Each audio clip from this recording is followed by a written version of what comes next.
This is the one we're looking at, is the 64. So I like it because it's not a touchscreen, and I like having the buttons. I like the map is really good. Better than the map that we currently have.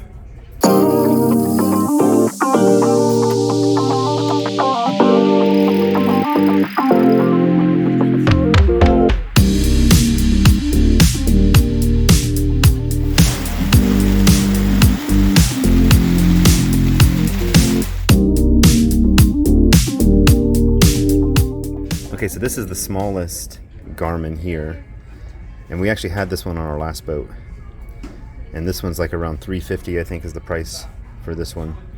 And the next level up is this one here, the UHD 64. The big difference here is this one is all buttons, so there's no touchscreen on the UHD 64. The next level up is the 74, which they actually have the 7 and the 9, because it has a 7-inch screen, and then the 9 has a 9-inch screen, and I think this is the 9 here, and that's really big. I don't think that was turned on. This is the one we're looking at, is the 64. So I like it because it's not a touchscreen, and I like having the buttons. I like the map is really good. Better than the map that we currently have. Plus it has active captain built into it. So this is the chart that I made to compare some of the GPS units that I was looking at. Down here on the bottom are the GPS Map 182C, which is currently on the boat, and the Garmin Echo Map Plus 44, which I owned on the previous boat. And up here are the 5 other GPSs that I was comparing. Over here you have the price. The cheapest one, of course, was the Echo Map 44, which is about what I paid for it when I bought it a few years ago. And that one, though, came with the transducer, which I ended up selling on eBay for like $100, so I got some of that money back. The most expensive is when you go out of that GPS slash fish finder range and you get up into the pure chart plotters. This is the cheapest of that range, the Garmin GPS Map series, and I think this is the cheapest GPS map at $1,100. The map was really important, I think, for me. I like the Garmin map, which is the Blue Chart G3 map. Some of the C map I don't like as well, and then of course for the Vulcan 7, it just has a base map, which wouldn't give you a lot of detail. And I'd have to go out and buy a new map for it, which would be another like $200 on top of this price for the like say a Navionics map or something like that. The screen size here I think was important. The one I have now is 5.5-inch screen. The one I had before that was a 4.3-inch screen. This one right here, the UHD 64, has a 6-inch screen. They also have a version that's a 7-inch screen, but one of the things, by going up 1 inch in screen, you also change the input. But in terms of pixels, you can see they're all kind of hovering around the same, and in size, they're all kind of similar, with the exception of, for some reason, that Cruise 7 is huge, and that's kind of big for a 7-inch GPS. The input, I think, was important for me. I wanted something that was keyed input and not a touchscreen, just because I don't like the reliability of touchscreens. I prefer to have buttons, and it can be sometimes hard to use the touchscreen when the boat's pitching around a lot. So I wanted to have something that had keys, which really the UHD 64 does. The 44, the Echo Map Plus 44 that we had was also keyed. Our current one is keyed. But as soon as you go up above this level of the 64, they all start being touchscreens. So the 74 is a touch/key. It has like 4 programmable keys on it. It still has a touchscreen and not as many keys as you get with the UHD 64. Another thing that was important for my setup is I wanted something that was going to have this NMEA 2K and the NMEA 0183. So one of the reasons the Simrad Cruise 7 I think was so bad is because they don't have ports for any of those, so you can't connect any other instruments and things to them. The 64 and the 74 both, you can connect both 0183 and 2K to those. The Vulcan 7, you can do 2K, but it has some limitations with the 0183. In fact, it doesn't have any 0183 ports on it. It's the Wi-Fi only, which I don't want to get into any of that. But all of these Garmin's come with a port for 2K and a port for 0183. So I thought that was one of the big reasons why I stuck with the Garmin's, besides just the map. Now, looking at sailing features, most of these have sailing specific features, and by that what that means is you can plot in you say, for example, if you're going upwind and you need to plot a course, taking into account the direction of the wind, you can plot that into the GPS better than you can with, say, for example, the Simrad Cruise 7. The data cards that they use, this one, they all are pretty much 132 megabyte card, and they're all pretty standard. The one exception, of course, is the GPS Map 182C, which I have right now, which uses the Garmin proprietary card that they developed like 15, 20 years ago, and it can only plug into that GPS, nothing else. And they no longer make it, so that you can't get updates for this GPS here anymore, which is one of the main reasons why I'm trying to replace it. And then in terms of reviews, they all get about 4.5, 5 stars or so, with the exception, again, the Cruise 7 had the lowest rating of all those. So looking at these online, this first one here, this is the GPS Map 182C, which is the version I have. And actually the one I have looks similar to this, but it has a built-in antenna that's sticking up here above it. And this is where the little card, the data card goes, the proprietary Garmin data card that you can no longer find anywhere. It's a pretty decent GPS. It's got a decent screen and everything. Just the maps are outdated and you can't update them anymore because it's so old. The one I had previously on the last boat was this one here. This is the EchoMap Plus 44, and about what I paid for it was around $350. It's oriented up and down like this, and I only ever used it for the Chartplotter portion or the GPS part. I didn't use the sonar, so it was plenty big enough a screen to have the Chartplotter on there. Then the one that I'm looking at now is this next one here, the EchoMap UHD 64. This one here, you can see a much bigger screen. It's got all the touch buttons over here on the side. I won't use any of this fish finder stuff. I'll just use the Chartplotter stuff. But you can also connect or put up some other screens on here. I think some of the other input that you can get from the NMEA connections. Now, if I wanted to go up another level, the 74 is here. And you can see this price. For some reason, they list this one really high, $850 on their website. I think you can get it at West Marine right now for closer to like $600 on sale. Like I said, this one here is touchscreen, and it only has like 4 buttons that you can program to do something. So I don't want to be stuck with a touchscreen that's going to be difficult to use in a boat that's pitching around. Now, to compare that one, the Vulcan 7. This is what that looks like. It is entirely a touchscreen. There are no buttons on here at all.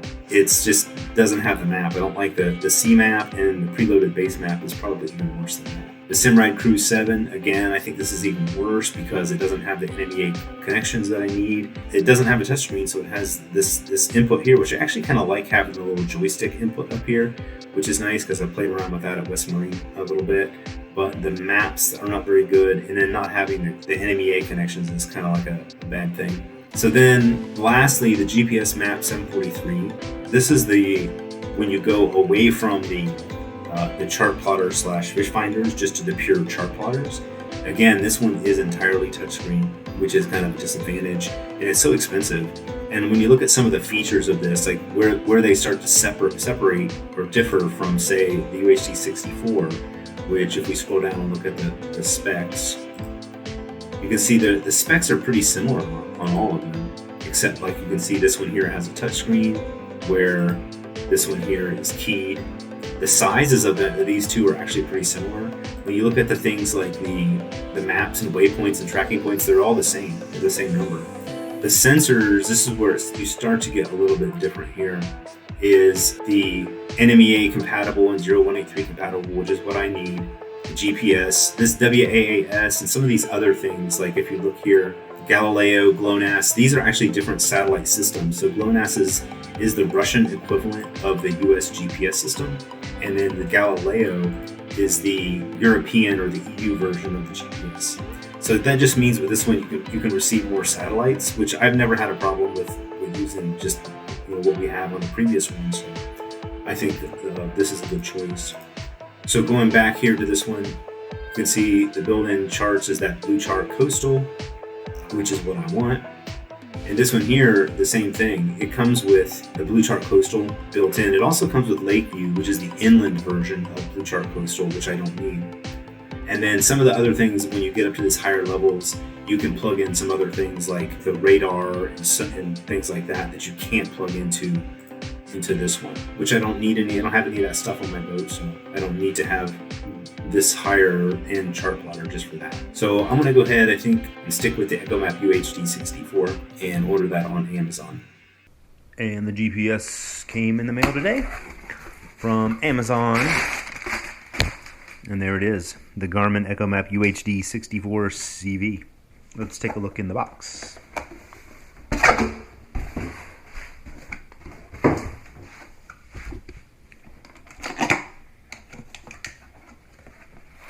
So first thing we get is the cover.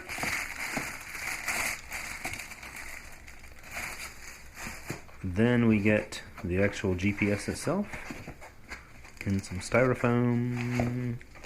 Oh, this is pretty small. So normally it's mounted on a bracket with stuff behind it.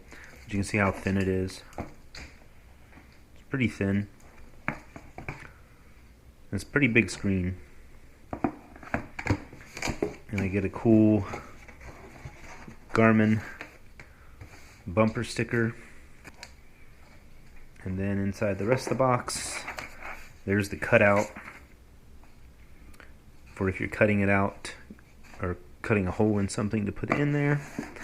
And then inside the bottom of the box, here is the mounting bracket. So you can screw that down onto something and then snap it in and out of the bracket. And we got some cables. There's a 5-pin to 4-pin something or other. This looks like a power cable because it's got it's actually probably power and one of the MEA connection cables. Another cable. And then this is part of the bracket. And a couple screws. And this is like some rubber stuff to seal it probably when you put it in there. And then the manual, and that's it. Okay, so I've got wind instrument, the network quad, which has the depth and speed on it, and then the autopilot. I'm going to crack this box open to see what's in here. And the GPS is usually mounted up on top here. GPS plug is here on the bottom. Okay, let's see what's inside.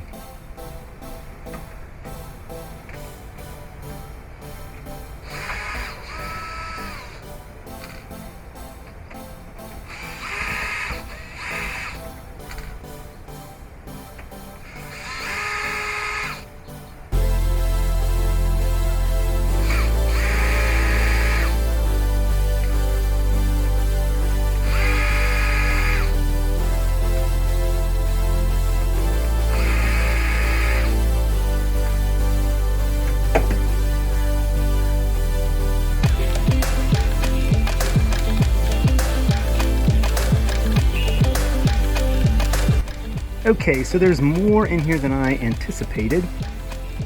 This is the back of the B&G wind instrument. This is the back of the B&G speed and depth. And there's a couple boxes back here. Both of them say B&G on it. I don't know what they do, but I assume they go with the instruments. There's another thing in here, AT10 universal converter, that says it's a SIMRAD. So that must go to the SIMRAD autopilot, and from there, I don't know where it goes. The GPS power plug comes up into the back of here, and it looks like it's only using, it's got the red and black, which is the power, coming out of this B&G box here, and then it's also appears to be hooked up to the blue and brown, also coming out of that box there. I didn't think that the GPS was connected at all to the B&G instruments, but it looks like they must be somehow. It's not hooked up here is the white, green, and yellow coming from the back of the GPS. So just the blue, brown, and black and red. And now I gotta go look up what the rest of these boxes might be.